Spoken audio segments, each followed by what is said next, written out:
I have to leave you soon. If I'm to make the most of life on Earth, I'm afraid I'm going to have to skip town. Well, I've had plenty to keep myself entertained.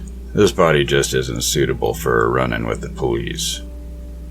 It's only a matter of time until some nosy neighbor thinks to pick up the phone. With the humidity over the last few days, Mommy and Daddy are already pretty ripe. Here's something you have to understand.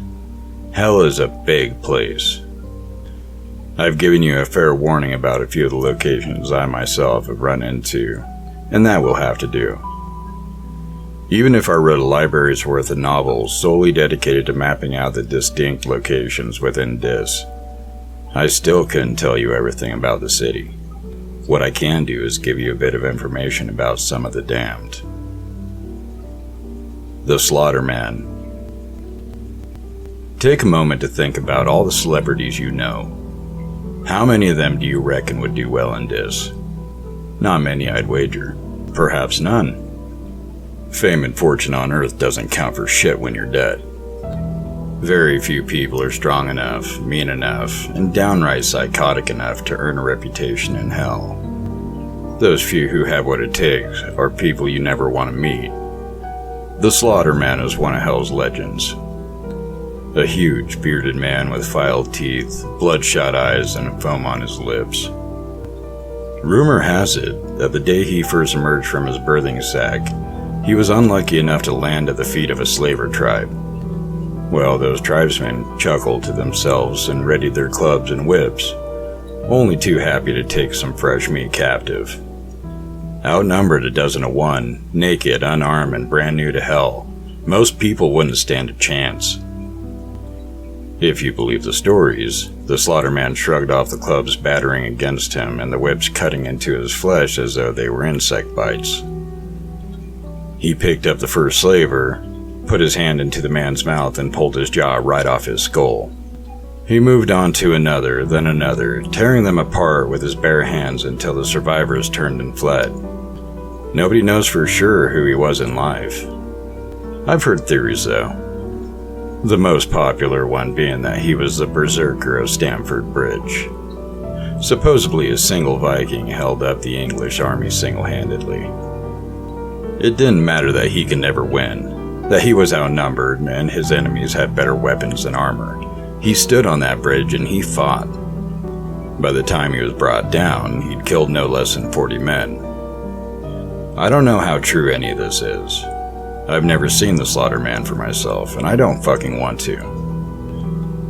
What I can tell you for sure is that people don't become legendary in hell without good reason. I'd guess that the only one who knows the truth is the Slaughterman himself, and he isn't saying anything. Since the day he arrived in hell, he's only spoken once. The fleeing slavers heard as the Slaughterman tore their tribe apart. Naked, bloody, and surrounded by corpses, the Slaughterman looked up to the storm-racked sky and bellowed a single word: Valhalla. Hellhounds. How about a little story? I wasn't new to hell. I'd made myself some clothes and a wooden club, found shelter, and had a big slab of meat roasting over a campfire. The only thing I didn't have was a tribe. The area I'd been birthed into seemed slummy even for Dis. All half-collapsed hovels and mud huts. Iron was scarce, barely enough to make myself a water bowl. All in all, not a good spot for a tribe. My plan was simple enough. I'd have a decent meal, carve myself a shiv or two in case I lost my club, then find somewhere more or less dry to sleep. After that, I'd set off to look for a tribe. Even the mildest tribal initiations results in a few scars and a broken nose, so I wanted to be as well rested as I could be. Sleep in hell is both vital and dangerous. There's a knack to finding somewhere that's simultaneously sheltered, hidden, and with access to an escape route. Even then, you never get more than a few hours at a time. In hell, the slightest suspicious noise should scare the shit out of you. A low, throaty growl definitely counts as a suspicious noise. I leapt out of the impromptu nest of skins and wood, raised my club, and returned the growl with one of my own. A woman had crept into my building and was staring at me with dilated pupils. She looked to be in a bad way, skinny, naked, and covered in weeping sores, her lips peeled back to reveal broken and jagged teeth. It took me all of a second to size her up. She'd been living rough for days or weeks. Judging from her protruding ribs and bloated stomach, she was well on her way to dying of starvation. So, she was weak, hungry, and didn't even have a weapon. "I've already eaten," I said, relaxing a little and giving my club a few practice swings. "No sense in letting you go to waste, though." I took a step toward her and she bolted, just turned right around and scampered away in a strange animal gait. I took off after her, certain that I would outpace her. Even if there wasn't much meat on her, bones can still be useful. I chased her through a few streets, struggling to keep my footing on the muddy ground. When I finally got close enough to swing my club, she stopped dead. The suddenness of it caught me off guard and I tripped over her, losing my club as I fell.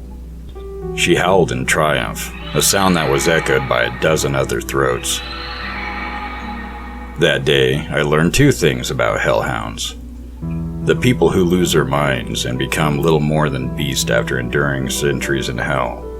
Firstly, they have the necessary animal cunning to hunt as a pack. Secondly, human teeth and fingernails are perfectly capable of ripping flesh from the bone. The surgeons. Modern doctors rarely thrive in hell. Academia and reliance on technologies don't leave you in the best state to endure the endless violence and brutality.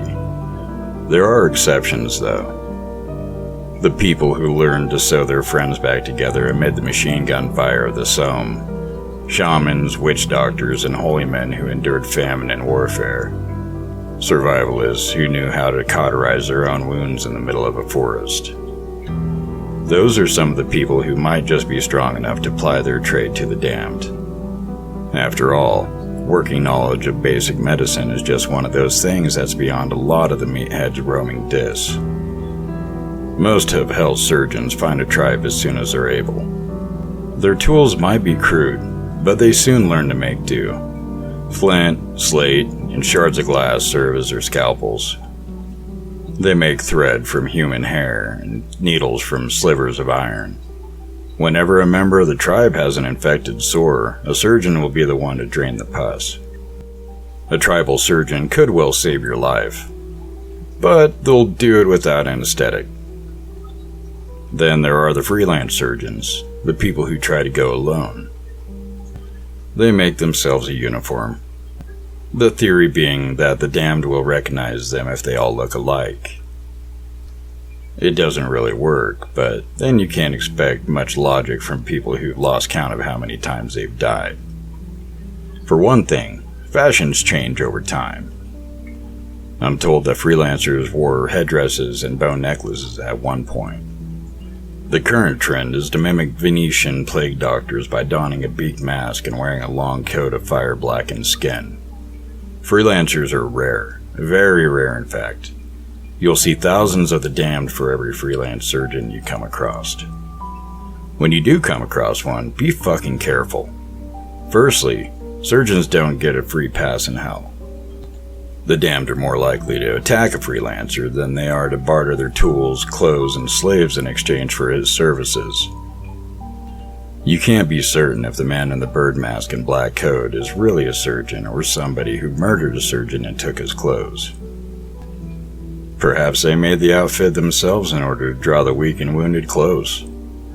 Advertising doesn't always work as intended in this. If the freelancer turns out to be genuine, that doesn't give you an excuse to drop your guard. Freelance surgeons aren't usually the most stable people. Put another way, freelancers are usually sadistic fucking psychopaths. Sure, they might stitch you back together and send you on your way. They might also decide it would be more interesting if they stitch you to somebody else. They might think paying an arm and a leg for their service should be taken literal. They might turn out to be some wannabe serial killer who's yet to find their way to Skin Street. For every freelancer trying to do a tough job in a tougher place, there are a dozen or so mangalas who want to try out their toys on somebody too injured to fight back.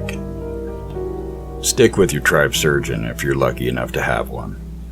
Failing that, learn to patch up your own wounds. Trust me, if you're able to read, you've already got the intellectual advantage over a lot of Hell's residents. Universal education is pretty recent. Freelancers aren't worth the risk. Cambions. I'll be honest with you here. I don't know if Cambions actually exist. What I'm going to tell you is something that somebody else told me. It's up to you to decide if it's true or not. Personally, I really fucking hope it isn't. People rape one another in hell. It happens a lot.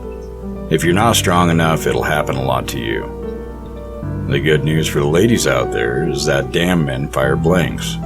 You'll almost never be impregnated. I say almost never because, if you believe the stories, there's an incredibly slim chance that a couple of those little swimmers will be awake and looking for an egg. Just to put this in perspective, we're talking conjoined twins levels of unlikeliness here. And that's just conception. The chances of a pregnant woman surviving the full 9 months in hell are probably conjoined triplets levels of unlikely. You're talking about the perfect storm of beating the odds here.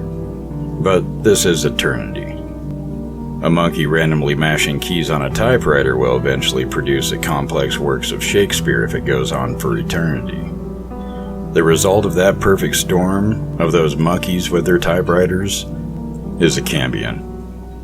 A child conceived and born in hell. I'm not saying they exist, okay? I'm saying I've met somebody who swears it's true and that he's seen a cambion for himself. You see babies in their birthing sacks from time to time. Usually it's just a body. Occasionally you see one drowning. Most of the damned ignore them. They wouldn't survive a day on the streets even if you could afford to devote your full attention to them. Better to leave them be. It's only the really fucked up people who cut through those sacks and... yeah, I'm not gonna finish that thought. I'm getting sidetracked. So this cambion, who may or may not exist, apparently looked like a normal child. It cried, it shit, it sucked its mother's tits just like a normal baby would. The mother was a part of a tribe and they'd been able to protect her throughout her pregnancy. Couldn't tell you why. Curiosity, perhaps. When it was born, the whole tribe gathered around to have a look. Among them was a man who told me this story, somebody I'd met years later and eventually killed. This man cut the baby's cord and lifted it up to his face. Every man in the tribe had raped the mother at one point or another, and he wanted to see if the child looked anything like him. The cambion looked like a normal child in every way but one. Its eyes were dead, lifeless like a doll's. Sure, the kid was alive. He wriggled and cried like a normal baby. Those eyes were wide open though, not scrunched closed like a new baby's eyes should be. Wide open, empty doll's eyes. If that story is true, I don't blame the tribe for killing the child. Something like that shouldn't exist.